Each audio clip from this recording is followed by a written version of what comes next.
Fa Dreams Media timakunyadirani kwambiri chifukwa munapanga chisankho chotsatira ife kuti tizikupatsirani zonse zomwe zikuchitika m'dziko muno.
Waibona bafunika njire bafunika njira ukhale mbali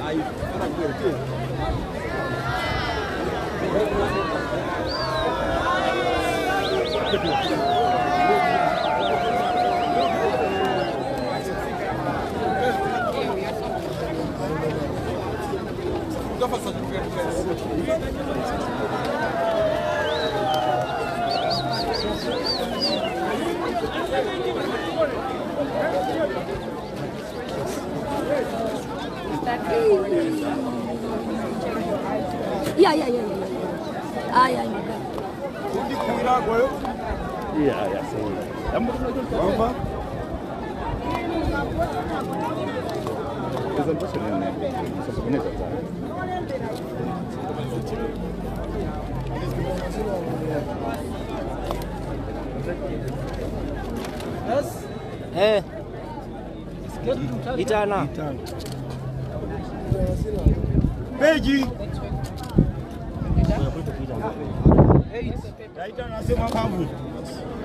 Page 817. Line number 4. Box number 3 from bottom. Okay. Now is Peter Mtarika. Yeah. Page 8 of 17. Yeah. Yes. Line number 1. Yes. Box 2 from bottom. Okay. Zambobo. Then we may proceed. tisunte kupina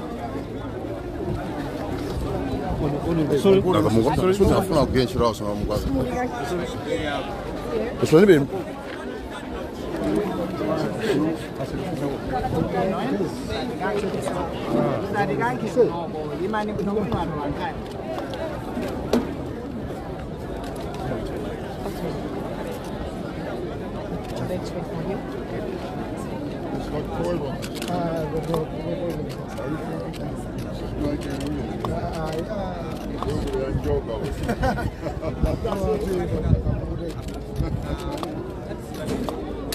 We may proceed, sir.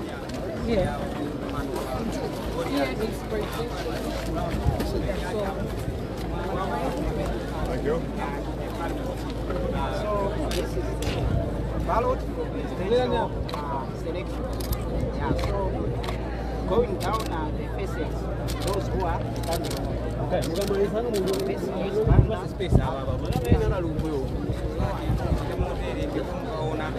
Bali awa amena kutisana mchokole wa trigo amene muba jombe kwa muona kueleza kwao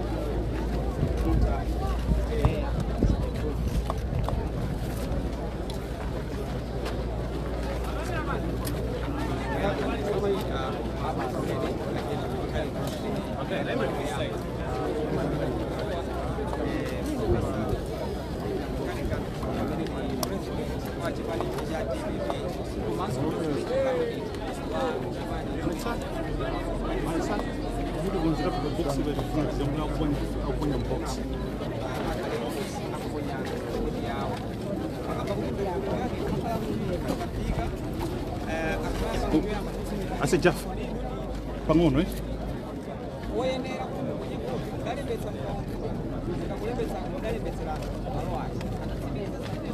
Anti, muri pasampata nditu kuti tijambule chitunzi chabwino pepani.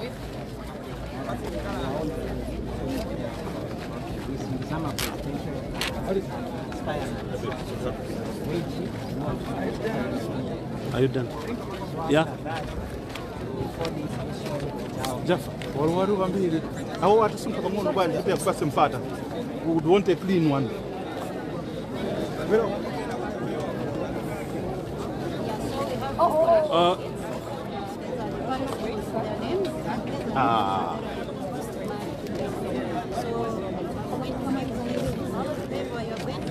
Jeff, all what?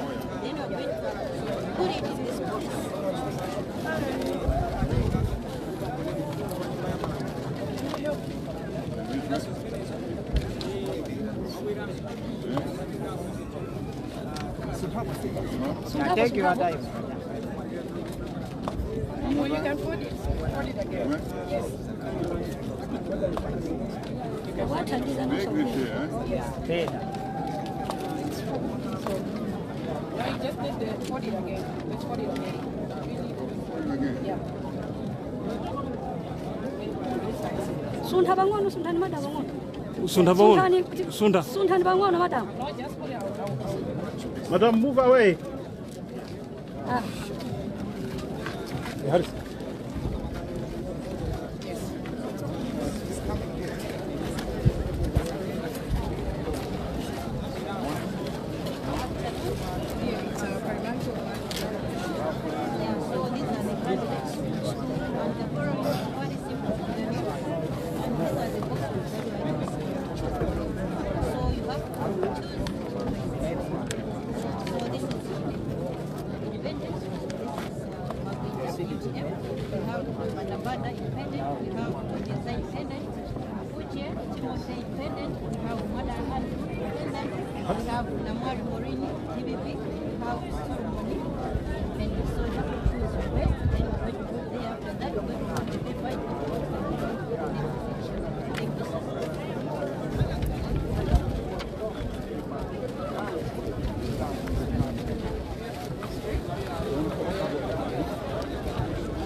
Así.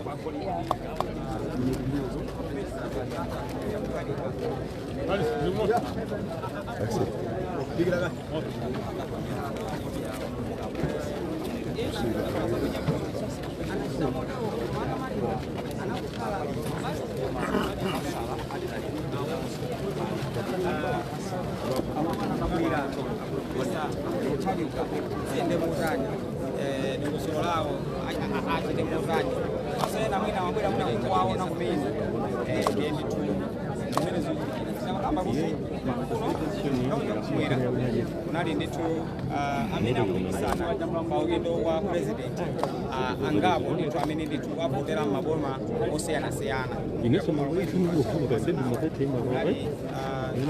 babambe nawo analija ku masamba jaji kumene aponyera voti yawo ndipo atupere mudzi nawo anali kumachinga kumene aponyera voti yawo komanso Joyce Banda anali kuzomba kumene aponyera voti yawo Michael Usi anali kublanta kumene aponyera voti yawo pano Profesa Arthur Peter Mutharika ali kwa Goliath kuma limene la cholo limene litu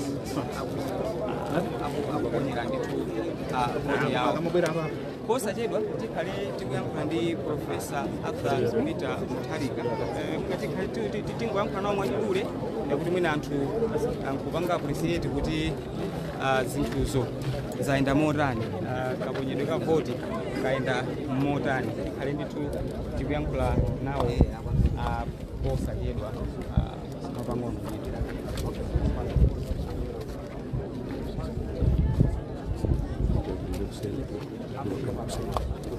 Ndio nilikuwa nikili space magamba ndithu kuti angomali kumene onya voti kumatika ndithu kuyankhula nawo chapasachepa Pastor, look, thank you. Wait. You can use this way.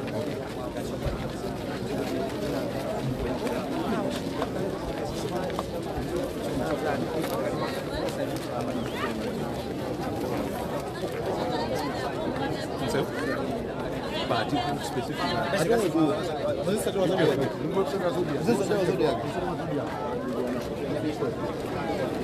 Oh, okay. Hey, go find the news for Zodia.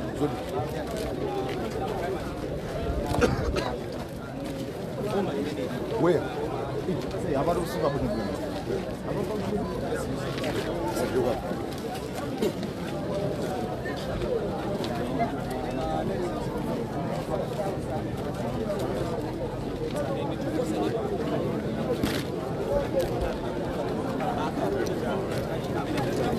President wa mambo kuponya voti yanu abantu ba voti yanu mwina tikutenga wanji kapena zimene mufuna mukawaonetsa Malawi mpaka pakufunikira kuponya voti Asatia ngaba mukudi zikono nsinke mumadana ziko ngaba muto ndiye vuto ndio kufunika kwambiri zikono liba sokolo mafuta matakana kwa zaka 5 kulikapela tikatwatesa pali kufunika kotani kuti Malawi asagwe mphai atuluke mnyumba zawo ndi kupita kukaponya voti I think Malawi wants to kuona zimene zakitika zaka 5 zapitanzi akuchenjero kwambiri njala mautosiyasiyana akuziwa kwambiri aona zonse akuziwa kuti zimene zithe Mungu anafuna kuti zithe kushuka kuliwo akabode kuti kapena pakhale boma lasopano kapena kwisi boma lasopano Your Excellency, you've just cast your vote.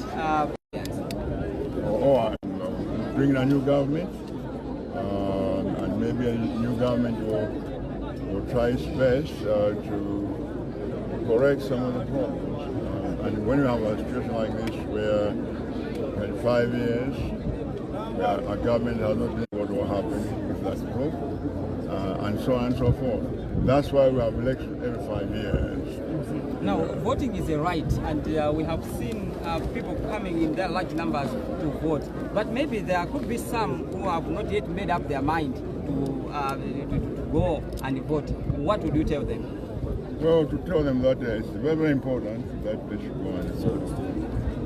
I think it's a responsibility of every Malawian in our democracy to exercise the right to vote, the right to decide how this country is going to go in future. If you don't vote, then you are losing, throwing away that right to decide how this country is going to be managed in future. So I urge everyone to vote.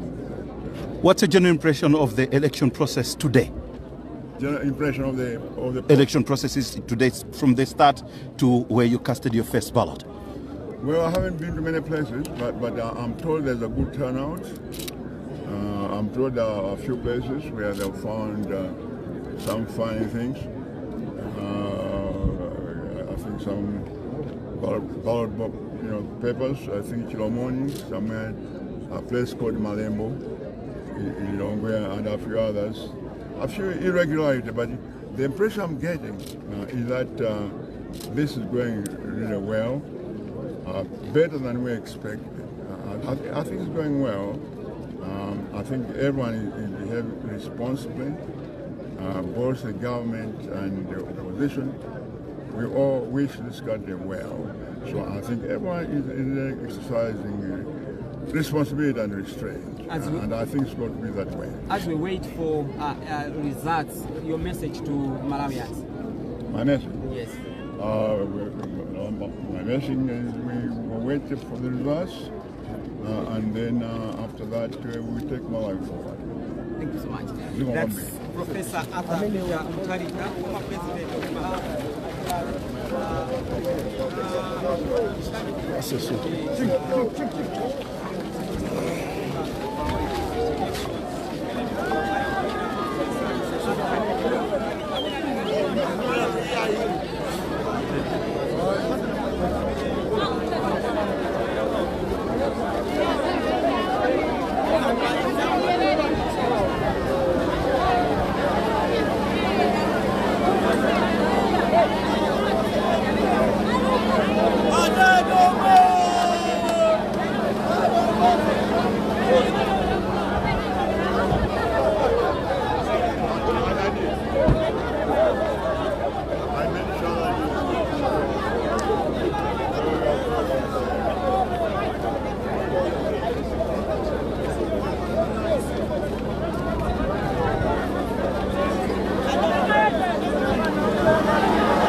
I'm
tikuyamikeni komanso kuthokozani popanga chisankho chokhala pamenepa kumvetsera komanso kuonera zomwe takubweretserani. chomwe tingakupempheni choti ngati muli alendo pamudzi pano tapangani subscribe, chifukwa mukatero inu ndi ife tidzayendera limodzi kuyambira lero mpaka na masiku omwe akubwera kusogoloko. Timabweratu ndi nkhani zochokera ngodya zonse zinayi za mdziko lino, kotero kuti inu simukuyenera kuti mukhale kunja kwa nkhani zimenezi. Tapangani subscribe, like, comment komanso share kuti tikhale limodzi mu ulendo umenewu.